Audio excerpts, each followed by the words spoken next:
Dobrý deň, sledujete a počúvate prvú epizódu podcastu Počúvam námestovo. Moje meno je Ľubomír Jašo a som veľmi rád, že tu so mnou môžem privítať pána Rastislava Žúka. Rastio, vitaj. Ahojte. S Rastom sa už poznáme nejakú dobu, takže si budeme týkať aj počas tejto časti. A téma dnešnej prvej epizódy je námestovo ako centrum rodinného cestovného ruchu. Rastio, na úplný úvod povedz nám niečo o sebe. Ja som predsedom Združenia podnikateľov v cestovnom ruchu oravskaprehra.eu a momentálne od 1.9. som aj koordinátor pre cestovný ruch v námestove. A v podstate som taký aktívny občan, zaujímam sa o rozvoj cestovného ruchu a mojou snahou je prepojiť cestovný ruch s občanmi tohto mesta, s aktívnymi občanmi. Ďakujeme za takýto úvod. Rastio, povedal si, že si predseda podnikateľov, to znamená občianskeho združenia Oravská priehrada EU. Prosím ťa na úplný úvod, povedz nám niečo o vašom združení. Ako fungujete, čo robíte, čo nerobíte, akým aktivitám sa venujeme, kde v meste môžeme pocítiť v podstate to, že takéto združenie funguje. Naše združenie vzniklo v roku 2021 a v podstate jeden z hlavných cieľov je prepájať podnikateľov, bo vidíme to aj v zahraničí, že keď tí podnikatelia spolupracujú, tak rozvoj regiónu ide veľa ľahšie a vie prísť potom viac turistov a konečný efekt pre tých podnikateľov je lepší. Druhý dôvod, alebo naša úloha je, aby sme vystupovali ako podnikatelia jednotne, aby nás nejaká inštitúcia zastupovala pred úradmi a inštitúciami. Potom sa ľahšie komunikuje, keď aj tí úradníci alebo mestá a obce vedia rozprávať s niekým, kto ich zastupuje a nemusia sa rozprávať s nejakými desiatkami podnikateľov. No a tiež našim tretím plánom je učiť ľudí, občanov, ktorí tu žijú, prečo je dobrý pre nich cestovný ruch, aby boli tomu viac naklonení a brali to pozitívne. A pripomeniem, že naše združenie funguje na území celej Oravskej priehrady. My to vnímame ako mikroregión a v podstate našim členom môže byť hocikto z okresu Tvrdošín a z Námestovo. To znamená, nie je to len o tom námestove, o tom našom meste, ale má to nejaký regionálny charakter, v podstate s tou Trstenou asi najviac prepojený. Rastio, ty si povedal, že ste organizácia, ktorá zastrešuje viacerých podnikateľov. Povedz nám prosím vás, že koľko vás je, ako fungujete, či ste nejako politicky angažovaní, nie ste angažovaní, akým spôsobom v podstate fungujete v rámci vašej aktivity. Aktuálne máme 27 členov, čo znamená 32 prevádzok. V okolí Oravskej priehrady a v tých obciach môže byť nejakých 70 prevádzok, ktoré sa venujú gastru alebo službám v cestovnom ruchu.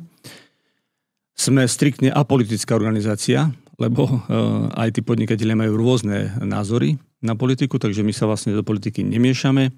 Snažíme sa spolupracovať s celým spektrom, nechcem povedať, že politických strán, ale politických názorov a v podstate nech v tých mestách alebo obciach je akýkoľvek politický názor, zosobnený starostom alebo primátorom, tak našim hlavným cieľom je proste rozvoj cestovného ruchu.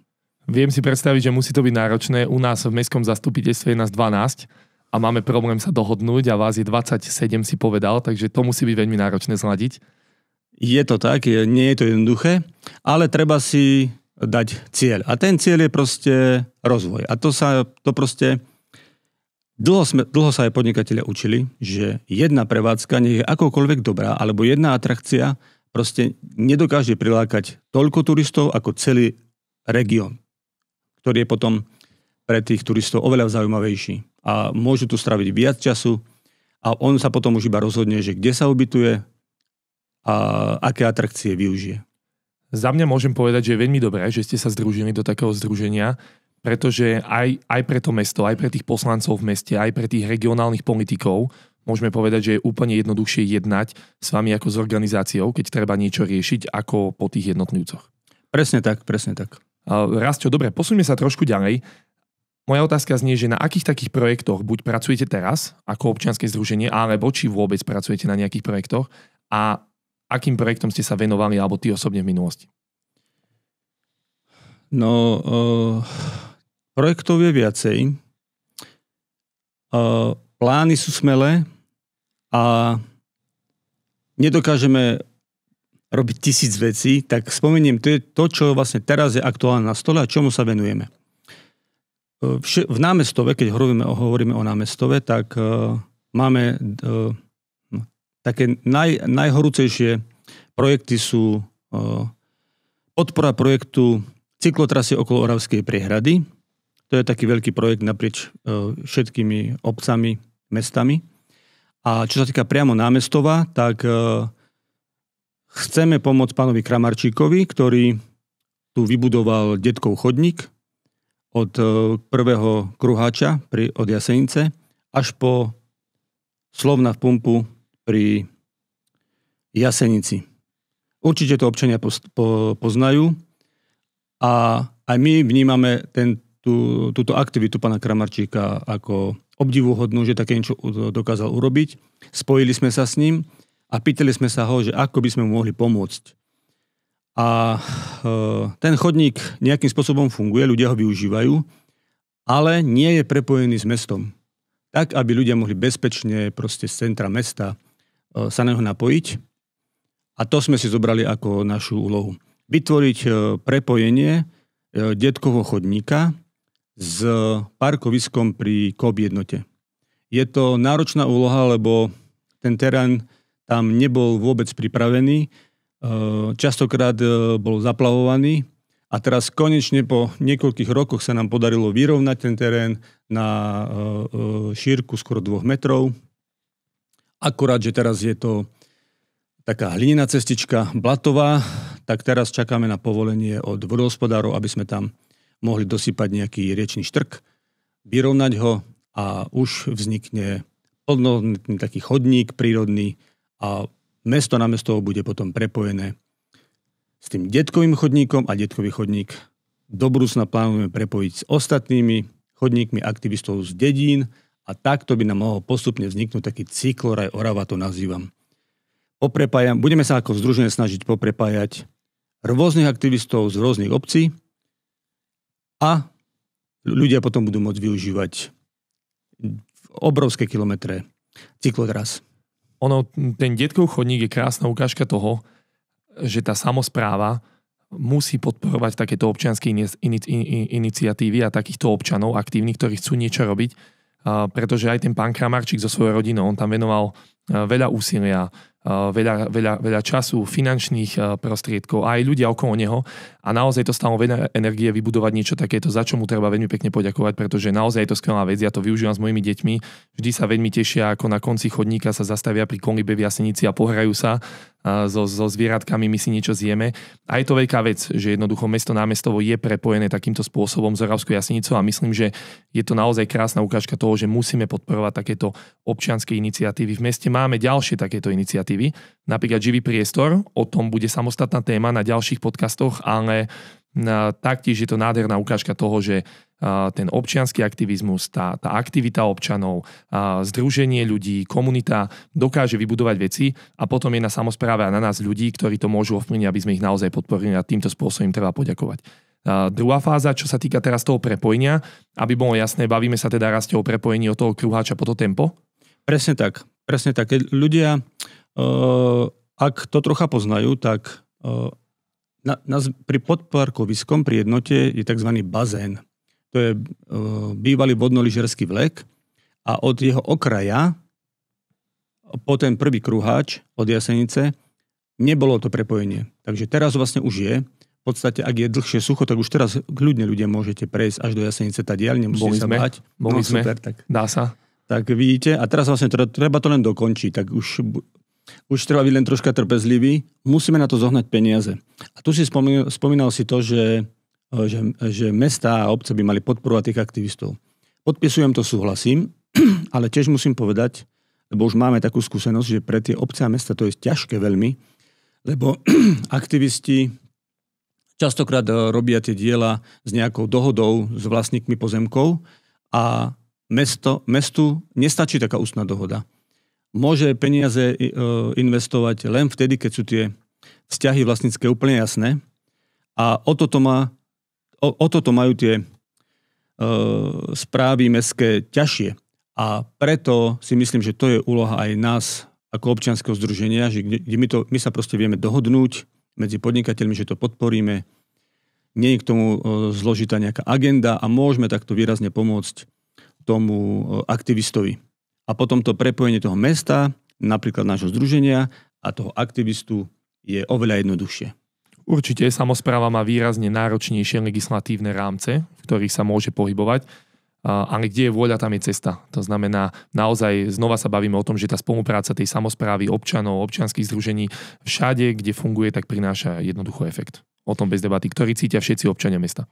Je to tak. Tu musím povedať, že pri dokončení toho prepojenia spolupracujeme aj s mestom Námestova a máme taký prísľub, že časť toho chodníka, alebo budúceho chodníka, ktorá je na pozemku mesta, dokončí mesto. Časť urobíme my, teda, nášho združenia, no a potom má pán Kramarčík tú najdlhšiu časť. Rozumiem. Dobre, Rastio. A ďakujem veľmi pekne. Poďme sa trošku posunúť. Takže ty v podstate funguješ momentálne aj ako koordinátor pre cestovný ruch pod klastrom. To je veľmi dôležité povedať, že nie je to priamo pod mestom Námestovom, ale je to pod klastrom. To znamená organizáciou, ktorá združuje nejaké obce, ktoré zabezpečujú rozvoj cestovného ruchu v rámci Hornej Oravy. Idem sa opýtať, akú máme sezónu za sebou v rámci cestovného ruchu? Aká bola dnešná sezóna? Máme už pomerne horšie počasie, je tu október, to znamená, aká bola sezóna z hľadiska cestovného ruchu na Oravskej priehrade? My budeme mať zo združenia posezónnu poradu budúci štvrtok, takže tam budeme vedieť úplne presnejšie informácie, ale už sme to monitorovali aj počas sezóny a tento rok prišlo na Oravskú priehradu o 20 až 40% návštevníkov menej. Takéto mám ako keby hlásenia od podnikateľov, že aj táto sezóna patrí medzi tie horšie a v podstate od covidu sa nevieme dostať na tie pôvodné čísla. Ja môžem povedať, že keď som si pozeral dan z ubytovania, v podstate som to porovnával s pred tým covidom a po covide a teraz, tak my ešte stále nie sme ani zďaleko na tej úrovni, ako sme boli pred covidom. A vieme, čo sa stalo minulý rok z hľadiska hladiny Oravskej priehrady a prác, ktoré sa konali na priehradnom múre a s tým spojenou zníženou hladinou priehrady, tak to určite negatívne zasiahlo aj dnešnú sezónu. Áno, veľmi negatívne. A tu možno, že aj ľuďom trocha priblížim prácu toho združenia. Lebo minulý rok sa stala taká vec, že sa múr opravoval počas hlavnej sezóne. V podstate v tých zlatých týždňoch, ako sa hovorí, už sme tu mali veľmi nízky stav vody. A chyba sa stala taká, že sa to nenaplánovalo sa to najsprávnejšie od tých správcov toho diela. Ale po sezóne sme sa stretli ako zastupcovia združenia. Dohodli sme sa, že každý rok na jar sa stretneme ako inštitúcie, ktoré tu nejakým spôsobom žijú na tom diele a skúsime hľadať nejaký plán na nasledujúci rok, aby sme sa my dozvedeli, čo oni plánujú robiť, aby sme si robili nejaký rozvrh. A v tomto združenie má obrovskú silu, je rešpektované aj pri takýchto inštitúciách. A keď sa tie inštitúcie prepoja, tak v podstate môžeme to nastaviť tak, aby sa to tých turistov nedotklo. V každom prípade ľudia rušili minulý rok pobyty, keď sa dozvedeli, že je nízky stav vody. Videli to v médiách. A aj keď ten nízky stav vody zasiahol hlavne okolie Námestova a napríklad okolie prístavu alebo Slanice nebol až tak zasiahnutý, aj tak už neprišli. Tak my sme tento rok spustili kampaň na sociálnych sieťach a ukazovali sme ľuďom, ako to tu žije. Že tej vody je dosť, aby sa nebali tu pricestovať, naplánovať si víkend alebo aj celú dovolenku. A na jar by sme chceli už pripraviť ďalšiu kampaň s tým, že oni už, tí turisti, budú mať v hlave, že tento rok bolo všetko v poriadku, tak ja dúfam, už na budúci rok už nebudú mať v hlave taký psychologický blok a už si budú môcť naplánovať dovolenku. To znamená, už to viac smeruje k tomu budúcemu roku. Ja som tú kampaň videl, tie videá na mňa vyskakovali skade tade na sociálnych sieťach. Myslím, že aj malo to pomerne vysoký dosah. u ľudí a pevne verím, že teda tí turisti budúcu sezónu už pochopia, že tu je tej vody viac. Pevne veríme všetci, že tej vody bude viac a že tá sezóna bude len lepšia, pretože čím viacej takýchto turistov, ktorých tu nemáme veľa ani za veľkých sezón, že by nás to nejako veľkým spôsobom ovplyvňovalo, tak tým lepšie pre nás, pre samosprávy, pretože je z toho príjem. To mesto žije a potom za tie finančné prostriedky sa dá aj rozvíjať naše mesto a nie len naše, ale aj okolité samosprávy. Určite. Keď sa rozprávam s ľuďmi, tak sa ma častokrát pýtajú, alebo niekedy mám pocit, že celkom nerozumejú, aký je prínos toho cestovného ruchu. Že chcú to mať prepočítané len na to, koľko sa vyberie z parkovného alebo z tej dane z ubytovania. Sú to samozrejme dôležité poplatky, s tým súhlasím, ale treba si aj uvedomiť, že ten cestovný ruch dáva prácu ľuďom, ktorí tu žijú.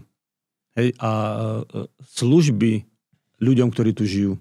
Takže treba to vnímať ako že komplexný prínos toho cestovného ruchu. Ja som videl štatistiku, kde sa jasne uvádza, že z cestovného ruchu popri automobilovom priemysle a na tom naviazané nejaké odvetvia gastro, hotelierstvo žije najviac Slovákov. V podstate, že najviac Slovákov je práve zamestnaných v rámci cestovného ruchu popri teda automobilovom priemysle a že to potvrdzuje tie tvoje slová, ktoré si povedal. A potom ja by som k tomu dodal ešte, že služby. To znamená tie služby, ktoré tu sú vďaka turistom, to znamená tie gastroprevádzky, reštaurácie alebo rôzne iné veci, tak môžu ich vo veľkej miere využívať aj domáci obyvateľia pravidelne. Takže z toho je prínos rovnaký pre nich. Presne tak, ako hovoríš. A tam si treba povedať, že tam môže byť wellness, sauny, kone, lode, požičovne rôzneho náradia. To všetko by bez tých turistov to všetko by sme vlastne my ako ľudia v námestove nemali, keby tu nerobili tí podnikatelia v cestovnom ruchu a keby to v podstate to gro tej služby nezaplatili turisti. Rozumiem. Rastio, mňa veľmi zaujala konferencia, na ktorej som sa minulý rok zúčastnil, na ktorú si ma pozval. To bola konferencia, ktorú si organizoval v meste Námestovo ohľadom rozvoja turistického ruchu v meste Námestovo. A tam ma veľmi zaujala štúdia Univerzity Mateja Bela, ktorá vlastne hovorila o tom, že kto tu vlastne chodí do Námestova, že aký turista, ako dlho tu je, prečo tu chodí. Povedz nám niečo o tom, prosím ťa, že kto tu vlastne chodí, prečo a na čo do nášho mesta z hľadiska turistického ruchu a turistov, ktorí tu dochádzajú.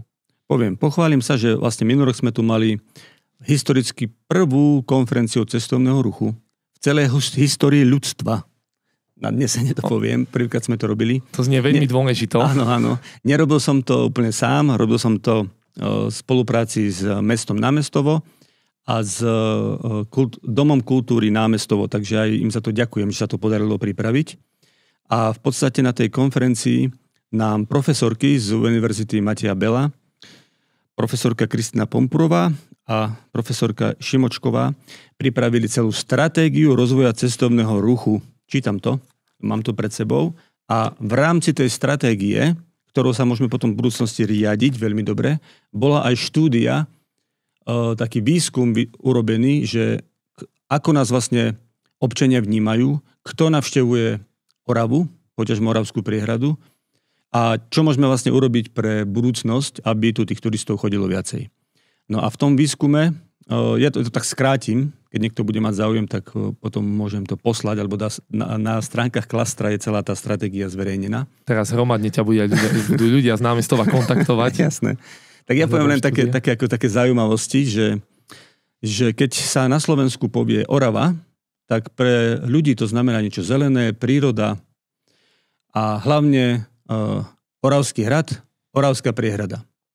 A aj keď tá Oravská priehrada je ako keby jedna takým hlavným znakom tej Oravy, aj tak je z tých atrakcií navštevovaná najmenej. Že to je také zaujímavé, že napriek tomu, že nás tak vnímajú ako nejaké vodné dielo, s tým spojený oddych, tak Oravská priehrada nie je najnavštevovanejšia. Najnavštevovanejší je Oravský hrad. Tak myslím, že aj v rámci celoslovenska Presne tak, ale hlavne napriek tomu, čo som povedal, tak ľudia tu nechodia na dovolenky na týždeň alebo nejako dlhšie. Skôr sú to jednodňové návštevy, keď sú na Liptove alebo v okolí Oravy. Maximálne na nejaký víkend. A toto by sme mali zlepšiť. A kto nám tu chodí? 80% návštevníkov Oravy sú Slováci. 10% sú Češi a 5% Poliakov. A toto ľudí asi prekvapí, že tých Poliakov je tu tak málo, keď kedysi pred 20-30 rokmi možno polovica návštevníkov boli Poliaci. No a poviem tak, že zaostali sme. Slovensko zaostáva, Orava takisto. Poliaci vedia využívať veľmi dobré eurofondy. Skokovito nás predbehli. Stavajú cesty, stavajú akvaparky, hotely, penzióny na vysokej úrovni a my budeme mať čo robiť, aby sme to dobehli. Takže myslím, že 3 také hlavné myšlienky, ktoré si povedal, je to, že nie sme pre tých turistov ako keby primárna destinácia, keď majú predĺžený víkend, že skôr je to ten Liptov a k nám potom na nejaký jednodňový výlet.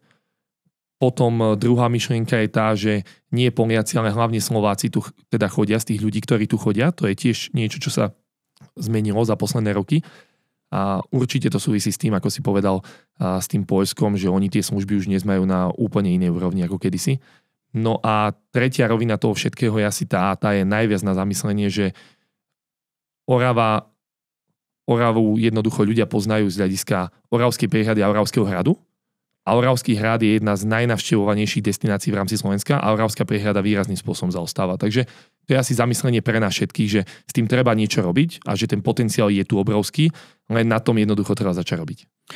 Presne tak. A ja troška možno pozitívne poviem, aby to všetko neznelo tak negatívne. O tom má byť tento podcast, byť pozitívny, prinášať riešenia, takže poď na to. Hej, áno. Ide vlastne o to, že keď chceme niečo zlepšiť, tak si musíme aj povedať, kde sme. No a tá štúdia, aj tá stratégia rozvoja cestovného ruchu nám v tom pomáha.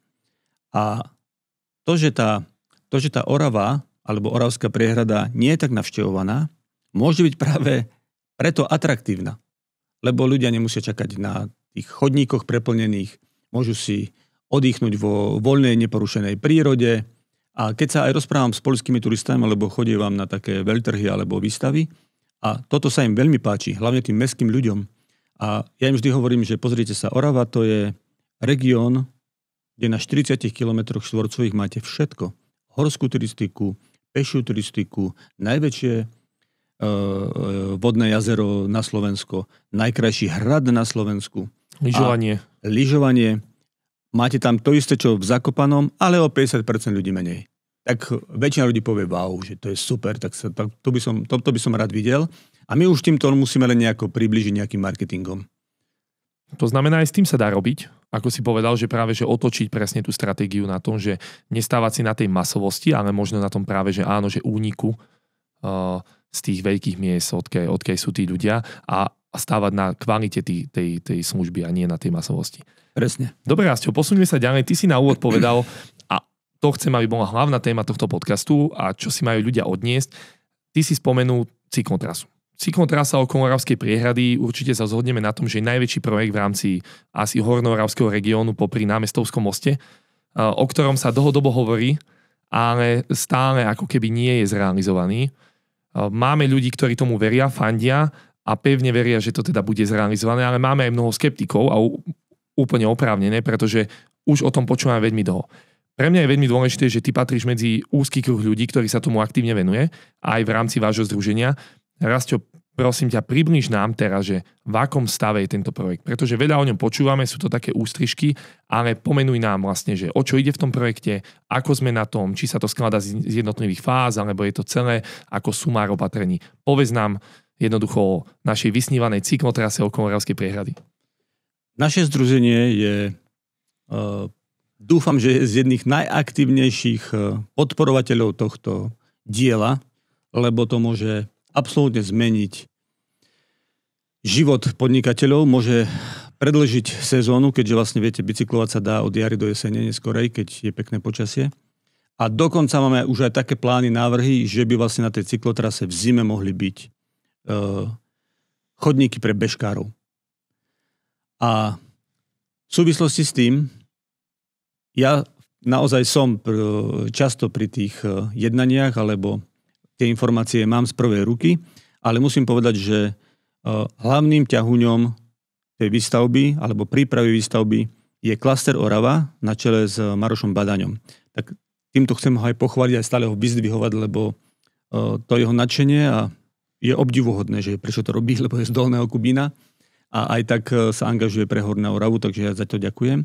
A tiež musím poďakovať líderke, primátorke Trstenej, pani Zmarzlakovej, ale aj všetkým ostatným starostom, aj pánovi primátorovi z Námestova, lebo čo sa týka inštitúcií, obcí a miest, tak všetci robia maximum, aby sa ten projekt podaril. A teraz k samotnému tomu projektu. Projekt sa už pripravuje viac ako 4 roky. Je to náročné dielo a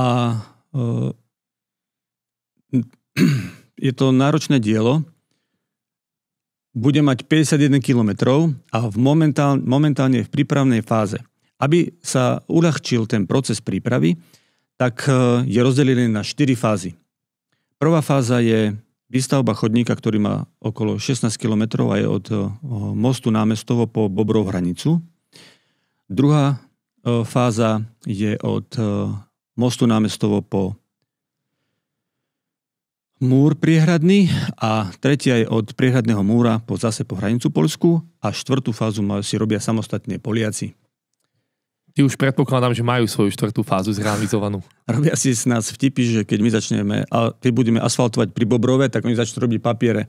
Neviem, ako to robia, majú to asi ten systém jednoduchší, ale vďaka Bohu, že to s nami chcú robiť a aj vďaka tomu, že to Poliaci robia, sa tento projekt dostáva do európskej stratégie. Je to projekt európskeho významu a vďaka tomu oveľa ľahšie ho budeme vedieť financovať pri samotnej stavbe. Aktuálne len tie projekty, papierológia, ako sa hovorí, bude stať 600 000 eur. Už je preinvestované 419 000 eur. Len na papiere zatiaľ. Len na papiere a teraz čakáme ešte 200 000 eur od vlády, aby sme dokončili tú druhú a tretiu fázu. Čo bude asi námestovcov zaujímať najviac je to, že tá prvá fáza sa týka priamo ich, lebo vlastne ide cez túto naše územie. To znamená ranč Bobrov. Presne tak, ranč Bobrov. A už sa vlastne dokončuje projekt pre stavebné povolenie. To je to najdôležitejšie, čo treba dokončiť. Môže to byť dokončené na jar 26 a na základe toho už budeme môcť požiadať o financovanie toho projektu. To znamená, budúci rok v rámci toho prvého úseku by sme mohli mať získané stavebné povolenie a mohli by sme teda zháňať financie na realizáciu. Presne tak. Medzi tým ešte treba si vyjasniť vlastnícke vzťahy, ale na tom sa už pracuje. Výborné. Ja len k tomu poviem, že my ako samospráva momentálne pracujeme na predĺžení náučného chodníka, ktorý sa urobil za bývalého volebného obdobia. Náučný chodník od Oravskej priehrady, od Účka, vlastne po židovský cintorín, tam to momentálne končí. Vieme, že je to veľmi navštevované a my pracujeme a pevne verím, že tento rok to bude zrealizované. Ak nie tento, tak na jar budúceho roka to je to predĺženie vlastne okolo chát po lesnej ceste až po ranču Edyho. To znamená, aby táto časť bola urobená, aby človek mohol peši prejsť po vyasfaltovanej ceste a po chodníku od Účka po ranču Edyho a tam sa má napájať vlastne ten prvý úsek cyklotrasy. Áno, tak to je. A tu treba poďakovať aj tomuto zastupiteľstvu, lebo viem, že to podporujete, ale samotnému vedeniu mesta, že to chcú dokončiť, lebo tak sa vlastne aj urýchli celá tá stavba veľké cyklotrasy. Nehovoriac o tom, že aj ostatné obce takto už plánujú si svoje chodníky, svoje okruhy, mini okruhy, ktoré budú napojené na veľkú cyklotrasu a vytvorí to, no zase použijem to slovo, ten cykloraj Orava, že budete si môcť z hoci ktorej obce, z hoci ktorého mesta zvoliť nejakú cyklotrasu podľa toho, akú náročnosť zvládnete. Tam si myslím, že to výrazne sa prepája s tou štúdiou toho rozvoja cestovného ruchu, pretože presne to je ten rodinný cestovný ruch, ktorý by sa mohol budovať na tej Hornej Orave, tá cyklistika a ten cykloraj, ako si spomenul. Rastio, prosím ťa, povedz nám teraz ešte o tých druhej a tretej fáze, že v akom sú stave? No, druhá fáza, čo je vlastne od Námestovského mosta. Tu ešte poviem, že aj samotný Námestovský most ráta už s cyklotrasou. To je dôležité povedať, že on keď sa vlastne postaví úplne nový, tak po pravej strane v smere na Slanicu bude chodník pre peších a na ľavej strane bude chodník pre cyklistov, takže vznikne prirodzené prepojenie týchto dvoch úsekov. No a na druhom úseku sme teraz vo fáze prípravy pre dokumentov pre úradné rozhodnutie, pre územné rozhodnutie. Takže to sú vlastne dokumenty, ktoré sa pripravujú pred samotným stavebným povolením. To znamená, tá druhá a tretia fáza sú ako keby výrazne pozadu oproti tej prvej fáze? Tej našej námestovskej fáze, povedzme to tak? No tak to áno. To sa dá tak povedať, lebo vlastne keď my budeme mať na jar stavebné povolenie, tak sa môže stavať a oni ešte sú len v tom pokračovaní, ale nepoužil by som slovo, že výrazne. Lebo aby sa ten projekt pripravil, proste nevieme to robiť lusknutím prsta. Všade musia prísť odborníci, geodéti, zememerači a naschvál sa to rozdelilo, aby sa aj tie úlohy, aj tých pracovníkov v čase rozložili a v podstate my sme vedeli, že to bude tak dlho trvať. Alebo vedeli, ja už teraz tak používam vedeli, ale vedeli to tí ľudia, ktorí to pripravovali a aby som trocha optimizmu nalial do hlav našich poslucháčov, tak keď som pred pár rokmi bol pri tom plánovaní získania peňazí a prípravy dokumentácie, tak to sa proste nejakým zázrakom naplňa. Neviem, ako je to možné, lebo niektorí skeptickí ľudia hovoria, že to sa proste nepodarí postaviť.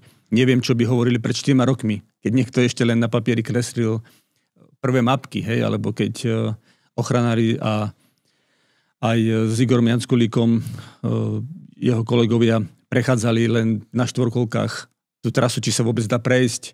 No tak vtedy neviem, čo by hovorili a dneska už sme preinvestovali 419 000. Je to proste úžasné. Ja strašne sa z toho teším. A zatiaľ, ak to takto pôjde ďalej, tak v roku 2030 možno ten chodník bude. Toto je že veľké vyjadrenie, Rastio. Veľmi sa tomu teším, takže keď hovoríš, že 2030, o tom sa bavíme o tej prvej fáze, alebo teda o celom chodníku? No, to je také akože taký vysnívaný cieľ.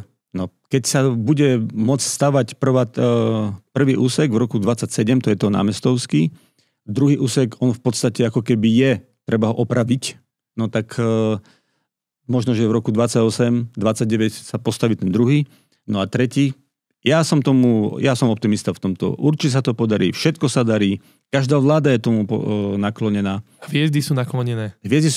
Niekto nad tým drží ochrannú ruku a už teraz len poprosím Trstenčanov, ak nás niekto počúva, skúste sa opýtať svojich starých rodičov, ktorí sú v Urbáre, aký k tomu majú postoj, lebo tam to nejako troška stojí.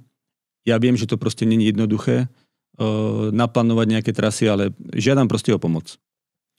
Potom sa k tomu podcastu vrátime o niekoľko rokov, si to vypočujeme spätne, že či sme boli prílišní optimisti, alebo teda nie. Ale tak som veľmi rád, že si nám to takto popísal. Takže, drahí námestovčania, ak všetko vyjde ako má, tak možno po prvom úseku, teda od Ranča Uedyho po Bobrov sa prevezieme v roku 2028, 2029, 2030, uvidíme, ale teda sme veľmi radi, že na tom sa aktívne pracuje. Veľká vďaka všetkým ľuďom, ktorí za tým stoja, pretože ide o, ako si to povedal, že projekt európskeho strategického významu. A pre naše mesto by to bola obrovská zmena. Pre naše mesto už len ten prvý úsek by znamenalo veľký posun dopredu. Posun, kedy ľudia si môžu zobrať korčule, bicykle, môžu ísť na veľké prechádzky úplne bezpečne, pretože tá cyklotrasa musí spĺňať nejaké teda náležitosti, ktoré má. A by to bol obrovský krok smerom dopredu, nielen z hľadiska využitia voľného času, ale aj z hľadiska významu mesta ako takého. Ja som veľmi rád, že si spomenul ten most, tam tomu hviezdy nie sú až tak naklonené. A že aj tam sa plánuje vlastne tá cyklotrasa po jednej strane a ten chodník po strane druhej. Ja len poviem to, že my nemáme dnes ten most urobený, nie je len problém z hľadiska cyklotrasy a samozrejme dopravy a bezpečnosti, ale aj to, že my sme v podstate odrezaní od polovicu mesta. A tam sa bavíme o tej slanickej osade. Že ja peši s mojou rodinou dnes neviem tak pravidelne využívať tie prevádzky, ktoré sú na slanickej osade, lebo sa tam musím previesť autom. Nezajdem tam peši, lebo ten most je jednoducho nebezpečný. To znamená, to je ďalší taký projekt strategického významu pre naše mesto, kde musíme vytvárať tlak, aby bol zrealizovaný, lebo jeho realizácia významným spôsobom zmení charakter nášho mesta. Absolútne súhlasím. Ja si myslím, že len to chce ten správny okamih a aby sa tie hviezdy tak poukladali, myslím politické, ktoré vlastne tú dostavbu umožnia. No. Dúfam, že nebudeme čakať dovtedy, kým spadne. Rastio, ty si ešte spomínal, že pri tej cyklotrase, teda, že už tie obce si vytvárajú nejaké mini projektíky, ako sa napoja na ňu, aby teda začal vznikať ten cykloraj Orava. Ja sa chcem opýtať, že počíta sa pri tej cyklotrase aj s nejakou obslužnosťou, to znamená s nejakými oddychovými zónami, nabíjacími stanicami pre elektrobicykle, jednoducho miesta, ktoré slúžia na prevádzku a údržbu danej cyklotrasy? No, a tu sa vlastne vraciame zase k tým podnikateľom. Toto musia urobiť podnikatelia. A my už vlastne na to aj upozorňujeme, že a môžem vlastne vyzvať aj občanov, lebo toto nemusia robiť etablovaní podnikatelia. Trasa je pomerne známa. Ľudia, pozrite si, kam tá trasa ide. Či tam nemáte pozemok, vaša stará mama alebo starí rodičia. Priložíme link pod videom na kompletné teda trasovanie danej cyklotrasy. Áno, ale no presne tak. A ja chcem vlastne povedať to. Pozrite si to, doneste nápad, ozvite sa nám a my to môžeme tam naplánovať. Môžeme v rámci tej cyklotrasy môžu vzniknúť, ako si povedať, obslužné miesta, oddychové zóny, parkovacie zóny. Len musíme to tým projektátom povedať. A v podstate toto ako keby za tých podnikateľov alebo za tých ľudí, čo majú tie nápady, tých aktivistov nevie urobiť úplne presne obec alebo aj naše združenie. V podstate museli by sme sa dennodenne chodiť tou trasou, vymýšľať za niekoho tie nápady. Musia to tí občania urobiť sami. A tu poviem také príklady, že keď sú ľudia, ktorých sa ten chodník dotkne, napríklad farmári, chodník pretne dosť veľké pole. Hovorím to teraz tak schválne, tak jednoducho, aby to ľudia pochopili. A v spolupráci s tými farmármi sme ten chodník postaví, takzvané sa to volá, že križovania. Lebo obsluha toho poľa, chodia tam veľmi ťažké mechanizmy a aby oni tú cyklotrasu nezničili, tak vlastne sa urobia zosilnené skrižovania, ktoré si oni povedia, kde majú byť, aby to bolo pre nich prirodzené. A ak sa niekde pri poli nachádza cestička, ktorú využívajú gazdovia, tak im sa spevní tá cestička, aby svojimi malými tými traktormi tam mohli chodiť, aby nechodili po asfaltovej cyklotrase, aby ju neničili, nešpinili. To všetko sa robí v spolupráci s obcami a ak majú vzniknúť nejaké služby, požičovne, opravovne, bufety, musíme to my občania urobiť. Rozumiem. Rastio, ja sa často zamýšľam nad tou cyklotrasou a teraz aj ako poslanec nášho zastupiteľstva vieme, že máme ten naučný chodník. Že ten končí pri cintoríne, vieme, že ho predĺžujeme momentálne, alebo teda na jeseň, na jar ho predĺžime až po ranč, pomedzi tie chaty. Ja sa často zamýšľam nad tým, že či by to prepojenie toho nábrežia s tou cyklotrasou, ktorá má začína teda na ranči Edyho, by nemalo byť iné. Môj nápad, alebo môj taký v hlave, čo mám, takú víziu je tá, že ten naučný chodník má nejakú šírku. On je pomerne úzky. Vieme, že je veľmi frekventovaný, že ho využívajú veľa rodiny s deťmi, deti na bicykloch malých, odrážadlách, ženy s kočíkmi a vieme, že je veľmi frekventovaný a už teraz je tam problém sa obísť, keď ide len jeden korčuliar niekedy v nedeľu po obede. To znamená, ja si myslím a zamýšľam sa nad tým, či by nebolo omnoho lepšie do budúcna urobiť to prepojenie toho ranča s tým účkom, tým, že v podstate teraz ako ide rančová cesta, to znamená človek pri Pepku vytočí na ranč, tú rančovú cestu samozrejme treba mierne rozšíriť, ale pritom, keď sa tam bude realizovať chodník, tak treba urobiť rovno cyklochodník. To znamená nechať ten naučný chodník presne pre tých peších a tá cyklotrasa z toho ranča bude prepojená s tým nábrežím okolo tej rančovej cesty, kde bude vytvorený aj cyklochodník. Potom pri Pepku v podstate človek zahne doľava smerom na nábrežie, napojí sa na existujúcu cyklotrasu, ktorá sa robila teraz. A to je to rozšírenie tej cyklotrasy na tom nábreží.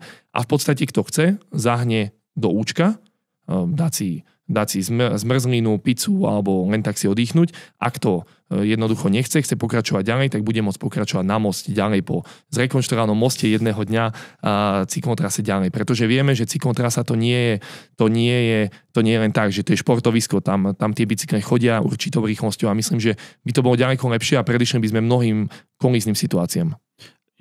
Ja si dokonca viem, dúfam, že to viem správne, že mesto má taký plán, že vlastne aj to, čo sa vlastne robilo teraz v lete, popri hlavnej ceste, to má nadväzovať na ďalšiu vlastne širokú cyklotrasu a spojiť sa s vojenským, že ak som to správne videl, tie dokumenty a plány, táto cyklotrasa vlastne bude súčasťou aj tej veľkej cyklotrasy a vlastne prepojenia s CT Parkom, tam, kde sú vlastne fabriky Punch a ostatné. Takže myslím, že to sa už vlastne plánuje. Pretože cyklotrasa, to je že športovisko. Keď to zoberiem zo športového hľadiska, to je to isté, čo skatepark, že môj malý na odrážadlá na malom bicykliku by veľmi rád tam chodil jazdiť, ale to je v prvom rade športovisko, kde skáču veľké bicykle a športovci a Tomáš toho tam robí, pozdravujeme Tomáša, tam robí teda rôzne triky, na ktoré sme veľmi hrdí, to znamená, to je v prvom rade športovisko a myslím, že takéto rozdelenie toho naučného chodníka na prechádzky pre seniorov, ľudí, kočíky, odrážadlá a potom vytvorenie tej cyklotrasy okolo tej rančovej cesty by bola že ideálna kombinácia. Ja s tým absolútne súhlasím, naše združenie to podporuje a pevne verím, že to mesto už vlastne má aj v pláne. Posunieme sa, Rastio, ďalej. Prosím ťa trošku do budúcnosti, ideme sa baviť o námestovej budúcnosti. Rastio, kde vidíš ty turistický ruch v Námestove o 10, 15, 20 rokov? Aký by mal byť vlastne turistický ruch v Námestove o niekoľko rokov? No, za jedno máme stratégiu, ktorú nám pripravila Univerzita Mateja Bela. A za druhé, z oficiálneho dokumentu nášho združenia prečítam. Robím to schválne, lebo takéto otázky dostávam veľmi často. Dúfam, že nejdeš čítať tých 8 strán, čo tam máš teraz vytlačených. Si sa pripravil. Prečítam iba krátky úryvok. Ale je to vlastne dôležité, lebo ľudia niekedy majú strach, čo vlastne tí podnikatelia tu pripravujú, aké to bude hrozné Las Vegas alebo niečo. Tak samotná stratégia to vôbec neodporúča. A ani my ako združenie podnikateľov, a vlastne ani nepoznám žiadneho podnikateľa, ktorý by pripravoval niečo bláznivé. Náš plán združenia ozoravskapriehrada.eu je na Oravskej priehrade budovať prorodinný cestovný ruch s aktívnou formou rekreácie, s dôrazom na pobývanie v nenarušenej voľnej prírode. Cykloturistiku, pešiu turistiku, vodné športy, športy všeobecne, rybolov, spoznávanie voľnej prírody. To je náš plán. A takto si vlastne my aj predstavujeme cestovný ruch za 10-20 rokov. Tak je to aj v tej stratégii a v podstate je nesmierne dôležité v našom regióne, lebo my sme vlastne vidiecký región, aby ten cestovný ruch bol symbiózou s obyvateľmi. To nie znie ako Las Vegas. Vôbec nie. Nikto to nepripravuje. A ja som veľmi rád, že si v podstate spomenul ten rodinný cestovný ruch, lebo aj názov nášho podcastu dnes je rodinný cestovný ruch. Ja rovnako jednoducho mesto Námestovo ako región s najväčšou pôrodnosťou v rámci Slovenska vnímam tak, že my by sme sa mali zamerať na rodinný cestovný ruch. To znamená, do budúcna všetko, čo urobíme z hľadiska rozvoja cestovného ruchu, by malo viesť k tomu, aby sme tu vítali tie rodiny s deťmi.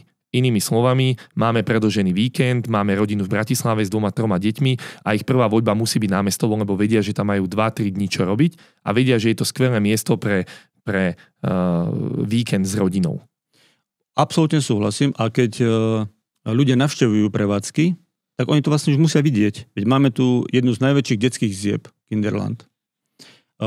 Skoro všetky reštaurácie majú detský kútik, niektoré majú na vysokej úrovni veľký na Salaši, alebo spomeniem Zbojnickú kolibu v Jasenici, kde majú celú zoologickú záhradu. Všetko sa vlastne robí pre deti. Ranč, poznáte. Podnikatelia to už robia. Oni sa vlastne na to už pripravujú, lebo aj ten región, kde my sa vlastne nachádzame, je preto určený, že región Oravskej priehrady je pre pešiu turistiku úplne vhodný, nenáročné prechádzky, alebo aj socha v Kline. S najmenšími deťmi s kočíkmi tam môžete proste ísť to navštíviť. V Oravskej lesnej máme železničku. Všetko sa tu takto robí, takže toto nás čaká v budúcnosti. A zároveň si myslím, že to napĺňa úplne tú absolútne základnú premenu a to je tá, že nemôže byť narušený domáci komfort obyvateľov, ktorí tu žijú. A to si myslím, že pri rozvoji rodinného cestovného ruchu nehrozí. Je to tak.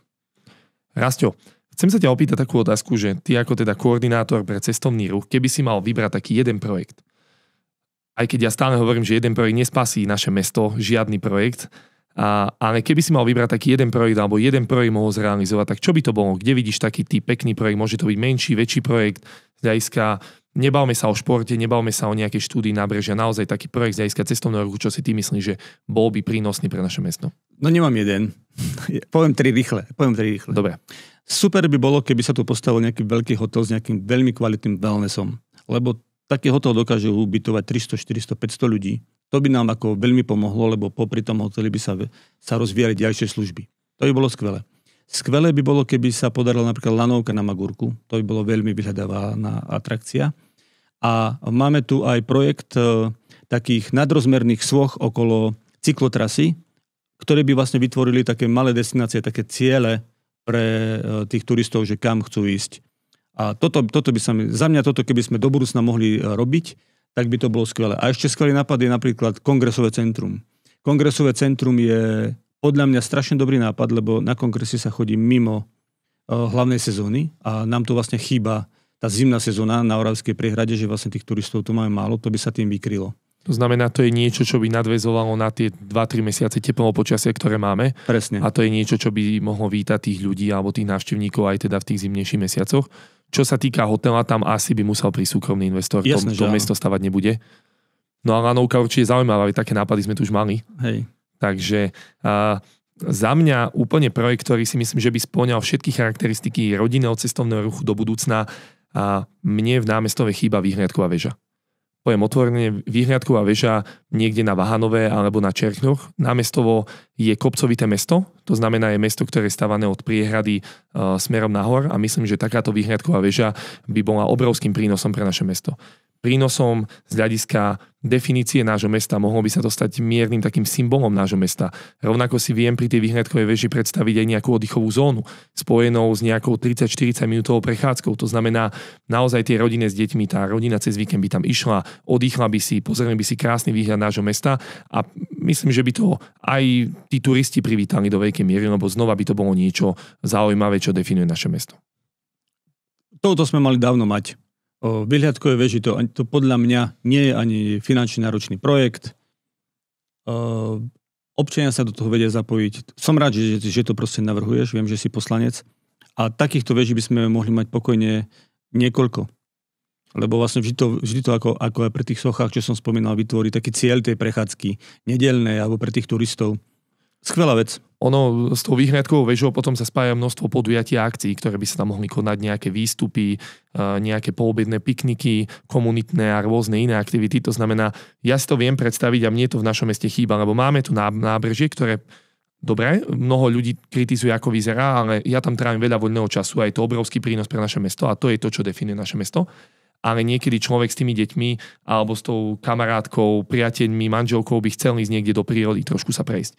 A to si myslím, že práve naša výhľadková väža by mohla ponúknuť aj takýto spôsob trávenia voľného času našim obyvateľom. Je to skvelá vec. Všade sú tie výhľadkové väže v obciach okolitých využívané.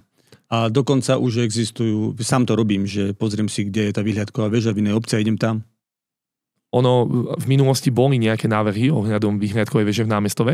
Ja viem, že Vlado Ledecký, pozdravujem, už urobil takúto výhľadkovú väžu tam, kde bol starosta na Spiši, že sa mu podarilo zobrať ten projekt a zrealizovať to projekt, ktorý mal byť realizovaný v meste Námestovo.